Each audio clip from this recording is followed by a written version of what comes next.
जय हिंद बच्चों, स्वागत है आपका हमारे YouTube चैनल पे, जिसके अंतर्गत आपको एनडीए, नेवी, एयरफोर्स की प्रिपरेशन कराई जाती है। जैसा कि आप जानते हैं, मैंने एक प्रैक्टिस सीरीज की शुरुआत की हुई है, जिसके अंतर्गत आपको 10 प्रश्न दिए जाते हैं और उन्हें हल करने के लिए आपके पास 5 मिनट का समय होता है। ऐसी मैंने एक सीरीज अपलोड की हुई थी। आइए अब मैं आपको इसके सॉल्यूशन बताता हूं। एक एक करके आप अपने आंसर का मिलान हमारे आंसर्स के साथ कीजिएगा और मुझे कमेंट बॉक्स में बताइएगा कि आपने कितने प्रश्नों के सही उत्तर प्राप्त किए थे।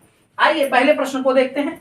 लिखा हुआ है, यदि P तथा Q समीकरण x square plus P x plus Q बराबर 0 के मूल हो तो P, Q का मान क्या होगा।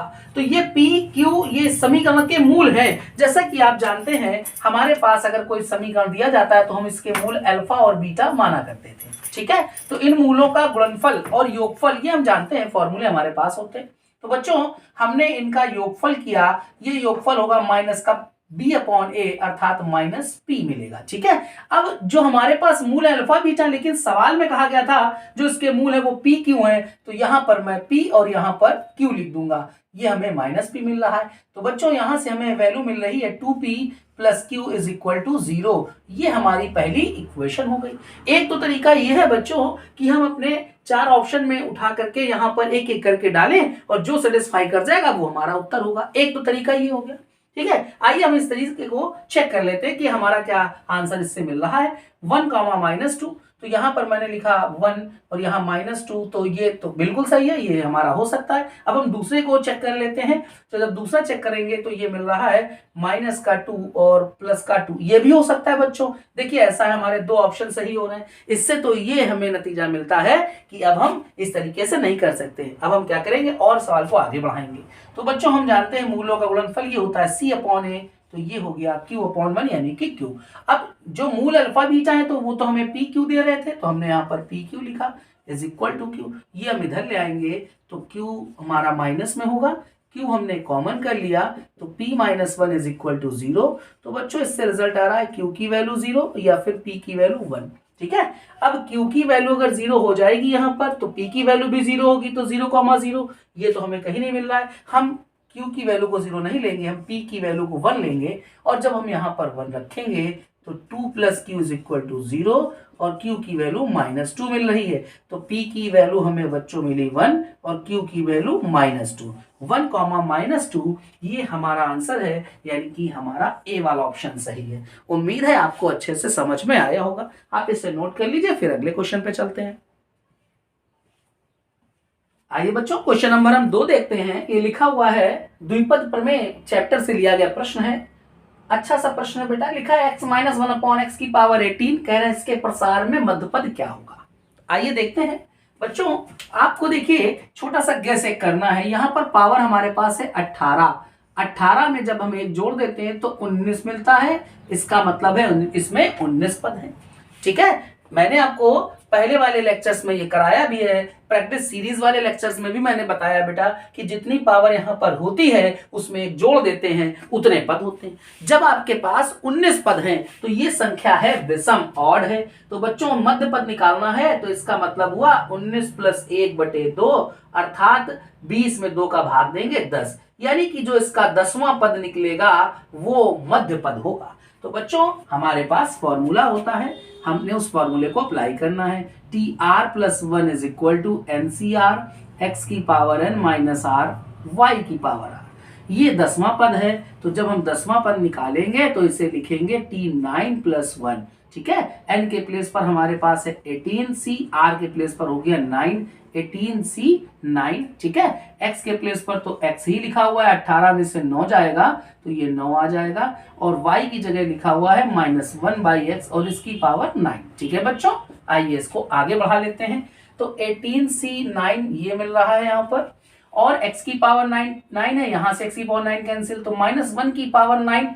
अगर ये ऑड नंबर होता है तो ये माइनस देता है। ये हमारा रिजल्ट हो गया है माइनस का 18c 9 अर्थात हमारा बी वाला ऑप्शन सही है। आई होप आपको आ रहा होगा अच्छे से। चलिए अब हम लोग क्वेश्चन नंबर 3 की तरफ चलते हैं। ये हाइपरबोला परवलय से उठाया गया प्रश्न है। लिखा है 9x² - y² = 11, कह रहे हैं इसका नाभिलंब लेटस रेक्टम क्या होगा। ये 4 विकल्प है। तो बच्चों हम क्या करते हैं, इससे पहले इक्वेशन को लिखते हैं। तो 9x² ये मैंने 11 का डिवाइड करा दिया, 11 यहाँ हो गया, माइनस का y² / 11 इज इक्वल टू 1। आप बेटा इस 9 को यहाँ से हटा करके यहाँ पर पहुंचा दीजिएगा, ठीक है। तो बेटा ये हमारे पास है a² की वैल्यू और ये है b² की, क्योंकि हम लोगों ने अतिपरवलय पढ़ रखा है x² / a² - y² / b² is equal to 1। तो ये हमारे पास जो है नाभिलंब, ये हमारे पास अतिपरवलय, हमको इसका नाभिलंब निकालना है। तो बच्चों नाभिलंब जो लेटस रेक्टम L होता है, इसका फॉर्मूला होता है 2b² / a।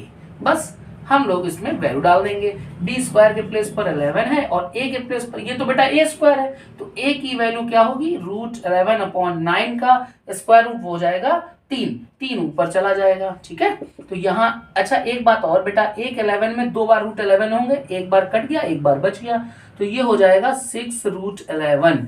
ये हमारा आ रहा है लेटस रेक्टम अर्थात नाभिलंब। तो हम इसमें ना ए वाला हम विकल्प सही कर देते हैं। आई होप आपको आ रहा होगा, ठीक है, आप इसे नोट कर लीजिए। आइए स्टूडेंट्स क्वेश्चन नंबर हम 4 देखते हैं। लिखा हुआ है अक्षों के समद्विभाजकों का संयुक्त समीकरण क्या होगा। ज्वाइंट इक्वेशन निकालनी है आपको अक्षों के समद्विभाजकों। तो आइए बेटा इसको मैं डिस्कस करता हूं। ये मैंने अक्ष बना दिए हैं बेटा, इसको कहते हैं यहां पर ये x अक्ष है और ये आपका y एक्सिस है अर्थात y अक्ष है।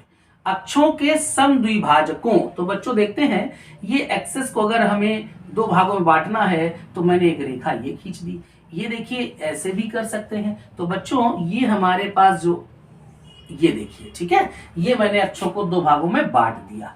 तो ये बेटा हमारे पास जो x अक्ष और y अक्ष 2 बराबर भागों में बटा। तो आप जैसा कि जानते हैं इस रेखा का समीकरण y = x होता है, क्योंकि ये बेटा थीटा जो है ये 45 डिग्री है, ठीक है, क्योंकि क्या है समद्विभाजक है, बाइसेक्टर है। बेटा ये 45 है तो x अक्ष से पूरा ये एंगल हो गया थीटा हमारा 135। तो y = mx वाले फॉर्मूले से आप लोगों ने निकालना सीखा होगा। ये समीकरण y = x है बेटा और ये बराबर है हमारा, ये समीकरण है y = -x। तो y = x और y = -x। तो चलिए बच्चों इसको आगे बढ़ा लेते हैं। x - y = 0 ये इक्वेशन, और दूसरी इक्वेशन हो जाएगी ये हमारी x + y = 0। ये पहला समद्विभाजक है और ये दूसरा है। अब हम लोगों से कह रहे हैं इसका संयुक्त समीकरण ज्वाइंट इक्वेशन, तो दोनों का प्रोडक्ट कर दिया जाता है। तो a + b a - b, तो ये हुआ a² - b², ठीक है, 0 का 0 से प्रोडक्ट हुआ तो 0। ये हमारा इसका बेटा सी वाला विकल्प सही है। बहुत अच्छा क्वेश्चन है, कई बच्चे इसको नहीं कर पाए होंगे, तो आप इसको सीख लीजिए। अब हम लोग क्वेश्चन नंबर 5 की तरफ चलते हैं। ये 3D का प्रश्न है। एक पॉइंट ये लिखा है, एक पॉइंट ये, दोनों के बीच की दूरी का क्या होगी। तो बेटा दोनों के बीच की दूरी, हम पहले वाले पॉइंट को कहते हैं x1 y1 z1 x2 y2 z2। तो दोनों के बीच की दूरी d बराबर, फॉर्मूला हम जानते हैं ना, अंडर रूट के अंदर क्या होता है x2 - x1। जब आप इसमें से इसको माइनस करोगे तो -4 का स्क्वायर हो गया 16 प्लस y2 - y1 का तो -1 और माइनस माइनस प्लस हो गया, तो ये कैंसिल आउट, तो 0 का स्क्वायर 0 प्लस z2 - z1, तो 3 में से 3 जाएगा तो 0 का स्क्वायर क्या हुआ, ये भी 0 हो गया, ठीक है बच्चों। तो अब हमको क्या मिल रहा है, ये 16 का स्क्वायर रूट क्या हो गया 4, ठीक है बच्चों। हमारा इसमें कह रहे हैं इसके बीच की दूरी क्या होगी, तो वो हो गई ए ऑप्शन में यानी कि 4। आइए अगले प्रश्न पे चलते हैं। तो अगले प्रश्न को हल करने से पहले मैं इधर रफ कर दे रहा हूं ताकि आपको अच्छे से समझा सकूं, ठीक है, आप इसे नोट करिए। क्वेश्चन नंबर हम 6 देखते हैं। ये प्रोबेबिलिटी प्रायिकता का प्रश्न है, बहुत अच्छा क्वेश्चन है, बहुत प्यारा क्वेश्चन है। लिखा हुआ है जब 2 पासे साथ साथ फेंके जाते हैं, जब 2 पासे को एक साथ फेंका जाता है तब वह प्रायिकता क्या होगी, यानी कि वो प्रोबेबिलिटी आपको फाइंड करनी है जब उनका गुणनफल, यानी कि जो पासे पर ऊपर की सतह होती हैं उन पे कुछ अंक आते हैं, उनका गुणनफल कह रहे हैं कि उनका गुणनफल एक पूर्ण वर्ग संख्या प्राप्त। तो आइए बच्चों देख लेते हैं। जब आप 2 पासों को देखते हैं तो 2 पासों पे बेटा आपको क्या मिलता है, 1 2 3 4 5 और 6, 1 से लेके 6 तक ये अंक आपको मिलते हैं, ठीक है। अब हमसे कह रहे हैं कि जब दोनों पासों पे आपको जो भी अंक मिल रहे हैं उनका गुणा करते हैं वो पूर्ण वर्ग हो। तो बच्चों पूर्ण वर्ग क्या हो सकता है, 1 हो सकता है, 4 हो सकता है, 9 हो सकता है, 16 हो सकता है, 25 हो सकता है और 36 हो सकता है। 2 पासों पर अगर आप देखते हैं तो मैक्सिमम जो आपको संख्या मिलती है वो 6 मिलती है, तो 6 का गुणा 6 से हो गया 36 हुआ। उससे ज्यादा तो नहीं हो सकता। कम से कम देखेंगे तो कम से कम 1 मिलता है, तो 1 मिला और दूसरे पासे पे 1 मिला, दोनों गुणनफल किया तो 1 हुआ। ठीक है, ये है हमारे पास। अब देखिए ये 1 आपको कब मिलता है, जब आप दोनों पासों पर 1 1 पाते हैं। ये 4 आपको कैसे मिलता है, जब एक आप पासे पर 4 पाए दूसरे पर 1, या एक पासे पर 2 दूसरे पर 2, ठीक है, या फिर पहले पर 1 पा जाए और दूसरे पर 4, तो ये आपका गुणनफल करने पे 4 आ रहा है। अब 9 देखिए कैसे मिलता है, जब एक पासे पर 3 आ जाए और दूसरे पासे पर 3 आ जाए, और आपको नहीं मिलने वाला।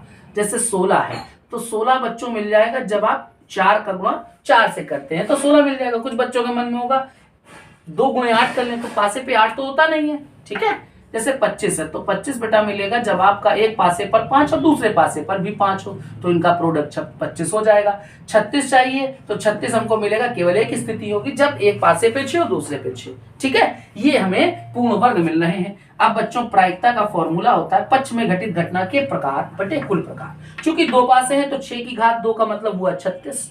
यहाँ पर प्रकार गिन लेते हैं, तो 1 2 3 4 5 6 7 और 8। ठीक है, यहां पर 8 आया। अब आप इसे कैंसिल कर दीजिएगा, 4 दूनी 8 और 4 से 36 होगा तो 9 9 चौको 36। हमारा रिजल्ट आ रहा है प्यारे बच्चों 2/9, यानी कि सी वाला हमारा विकल्प सही है। उम्मीद है आपको अच्छे से आ गया होगा, आप इसे नोट कर लीजिए। आइए बच्चों क्वेश्चन नंबर हम 7 देखते हैं। बहुत अच्छा क्वेश्चन है। इसमें लिखा हुआ है असत्य विकल्प को चुनिए, जो फॉल्स स्टेटमेंट है इसमें से चारों ऑप्शंस में से वो आपको बताना है। तो जैसे पहला वाला हमारे पास है, पहले वाले में लिखा हुआ है आइडेंटिटी मैट्रिक्स जो होती बेटा आई। ठीक है, इस आई में आप जानते होंगे कि यदि ये 3 रो 3 कॉलम की है तो 1 0 0 0 1 0 0 0 1। ठीक है, और अब हमसे कह रहे हैं आई स्क्वायर, तो बच्चों जब आप आई का स्क्वायर करते हैं ना तो भी आपको आई मिलता है, लेकिन यहां पर कह रहे हैं ये 1 मिल रहा है। देखिए मैट्रिक्स का जब आप स्क्वायर करते हैं, एक मैट्रिक्स एक आव्यूह है, तो आव्यूह है, अगर मैंने इसका स्क्वायर किया तो वो भी हमें आव्यूह मिलना चाहिए। ऐसा नहीं होगा कि वो हमको एक संख्या एक नंबर मिल जाए, अर्थात हमारा ये ऑप्शन गलत है। इन्होंने कहा था असत्य विकल्प चुनिए, तो पहला वाला ही गलत हो गया। बाकी को भी चेक कर लेते हैं। जैसे हमारे पास बी वाला है, तो बेटा इसके लिए फॉर्मूला होता है रूट के अंदर माइनस ए है इंटू रूट के अंदर माइनस बी है, तो फॉर्मूला है माइनस रूट के अंदर ए बी। इस नियम को फॉलो कर रहा है, यानी कि ये सही है। दूसरा देखते हैं प्रथम n प्राकृतिक संख्याओं का योगफल। तो बच्चों पहली प्राकृतिक संख्या अगर n देखते हैं तो क्या होती है, 1 2 3 4 होती है ना, 1 2 3 4, और इनको अगर n पदों तक जोड़ते हैं तो इनका फॉर्मूला होता है n+1/2। ठीक है, जो कि सही है, यानी कि ये हमारा ठीक लिखा हुआ है। tan 15 बच्चों, तो आपको याद रखना है बेटा tan 15 डिग्री की वैल्यू tan 15 हो या cot 75 डिग्री हो, इस दोनों की वैल्यू होती है 2 - √3। और बेटा आपको याद रखना है कि जैसे tan 75 डिग्री हो या फिर cot 15 डिग्री हो, इसकी वैल्यू होती है 2 + √3। मैंने बेटा आपको जब ट्रिग्नोमेट्री पढ़ाई थी तो मैंने बताया था कि tan 15 + cot 15 की वैल्यू क्या होती। तो देखिए tan 15 की वैल्यू ये लिखी है, cot 15 की वैल्यू लिखी, दोनों को जोड़ देंगे तो √3 खत्म, 2 और 2 कितना हो गया 4। या मैं आपसे कह दूंगा कि tan 75 degree plus cot 75 degree की वैल्यू, तो बेटा ये भी वैल्यू 4 होती है। कि मैंने आपको इससे संबंधित पॉइंट बता दिए हैं, तो आपका ये भी विकल्प सही है। लेकिन आपसे कह रहे थे आपका आंसर क्या है कि असत्य विकल्प चुनिए, तो आपका आंसर है ये ए वाला ऑप्शन। ठीक है, आपका आंसर है ए वाला ऑप्शन, ये विकल्प हमारा गलत है।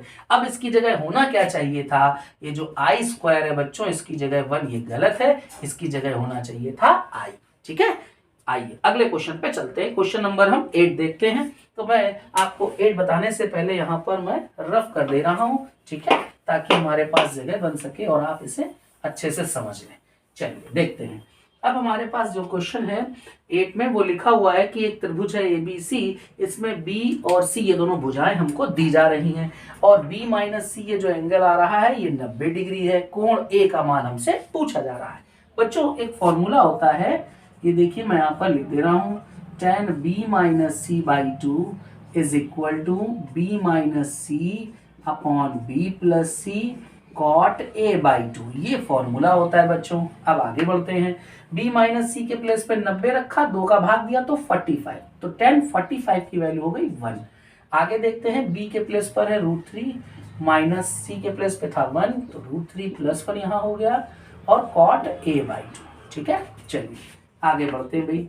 cot a/2 अगर मैं इसकी वैल्यू यहाँ पर पाना चाहता हूँ तो ये इधर जाएगा √3 + 1 और नीचे हो जाएगा √3 - 1। मैं इसके कॉन्जुगेट का गुणा कर दे रहा हूँ। जब मैंने गुणा किया तो a + b और ये भी a + b है, a + b का होल स्क्वायर। तो बच्चों ये हुआ a² + b² + 2ab। a - b a + b तो a² - b² तो √3 का स्क्वायर 3, 1 का स्क्वायर 3 में से 1 गया 2। तो बेटा यहाँ पर हुआ 4, 2 का भाग चला जाएगा, ये 2 आ जाएगा, 2 से 2 कैंसिल हो गया, ये हो गया √3। ठीक है बच्चों, यहाँ तक आ रहा है आपको समझ में। अब देखिएगा, मैंने अभी आपको इससे पहले बेटा अभी बताया था कि tan 15 की वही वैल्यू होती है जो cot 75 डिग्री की होती है। ये वैल्यू मैंने बताई थी 2 - √3। अगली वैल्यू मैंने बताई है बच्चों tan 75 डिग्री की वही वैल्यू होती है जो cot 15 की होती है। ये होती है 2 + √3।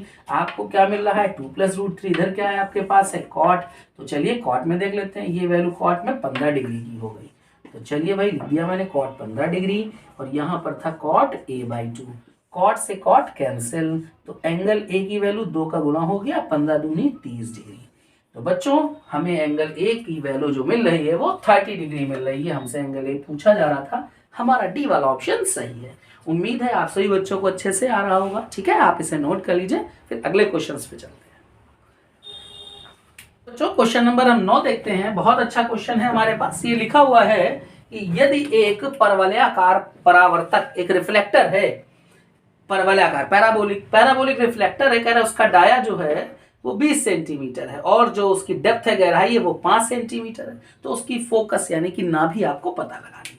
तो बच्चों कोई दिक्कत नहीं है, हम लोगों ने पैराबोला तो पढ़ रखा है, ये हमारे पास परवलया हो गया। ठीक है, ये परवलयाकार परावर्तक है।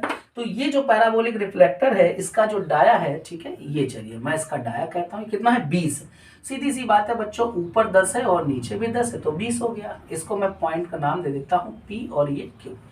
अब आगे कह रहे हैं इसकी गहराई, जो इसकी डेप्थ है वो कितनी है बच्चों, वो उसकी डेप्थ है 5। ठीक है, आई होप आपको आ रहा होगा।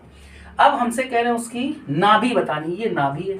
तो बच्चों ये जो नाभि है कितनी हो जाएगी, ये हमारे पास एक्स एक्सेस पे 5 चल रहे हैं और वाई एक्सेस पे तो चल ही नहीं रहे, एक्स एक्सेस पे पॉइंट है तो हमारा हो गया 0.5, कोई दिक्कत नहीं, ये हमारा सी वाला ऑप्शन सही है। चलिए क्वेश्चन नंबर 10 की तरफ चलते हैं।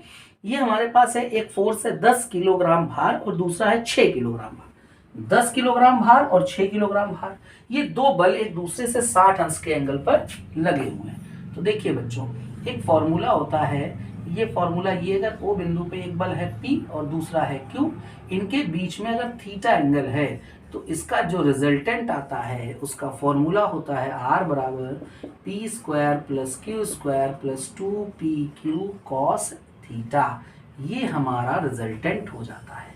ठीक है बच्चों, चलिए अब ये हमको रिजल्ट फाइंड करना है, रिजल्टेंट। तो परिणामी देखते हैं, PQ की वैल्यू तो ये 10 का स्क्वायर हो गया इसको, Q हमारे पास है 6 का स्क्वायर हुआ 36, 2PQ तो चलिए भाई ये P रखा और ये Q कितना है 6 है और बीच का एंगल है 60, तो cos 60 की वैल्यू हो गई 1/2। ये 2 से 2 कैंसिल कर दिया बेटा, ये हो गया 136 प्लस हो गया 10 का गुणा 6 में, ये हो गया 60, तो अंडर रूट के अंदर ये हो गया 6, 3 6 9 और 196। 196 का स्क्वायर रूट होता है 14, तो ये किलोग्राम भार है ना, तो ये 14 किलोग्राम भार आ गया। ठीक है, हमारा ऑप्शन यहाँ पर है बेटा डी वाला सही हो गया। ठीक है, आप अच्छे से देख लीजिएगा। हमने कोशिश की है कि पूरी बुक से महत्वपूर्ण प्रश्नों को शामिल करें। तो ऐसी जो प्रैक्टिस सीरीज की जिसकी शुरुआत मैंने की हुई है, इसमें आपको हर चैप्टर तो शामिल नहीं हो सकता है, चूंकि 10 ही क्वेश्चन रखने होते हैं इसमें। ठीक है, लेकिन फिर भी आपको पूरी बुक कहीं ना कहीं किसी ना किसी प्रैक्टिस सीरीज में कोई भी चैप्टर छूटेगा नहीं, सब आपको शामिल किए जाएंगे, सारे टाइप शामिल किए जाएंगे, लेकिन एक ही प्रैक्टिस सीरीज में सभी नहीं शामिल हो सकते। ठीक है, इसके लिए आपको हमारे सारे प्रैक्टिस सीरीजों को देखना होगा, लगातार उनका अभ्यास करना होगा। अगर आप अपने दोस्तों की मदद करना चाहते हैं तो आप उन्हें भी भेजें और उनसे भी कहें कि हमारे चैनल को वो सब्सक्राइब करें और आगे इसी प्रकार हमारे वीडियो को प्रसार करते रहें इसका। तो बच्चों, हम उम्मीद करते हैं कि आपको पूरा समझ में आता है, आपको इससे किसी भी प्रकार का लाभ होता है तो हमारे चैनल को जरूर सब्सक्राइब करिए। तो चलिए मुलाकात होती है एक नए वीडियो में एक अगले प्रैक्टिस सीरीज के साथ। जय हिंद।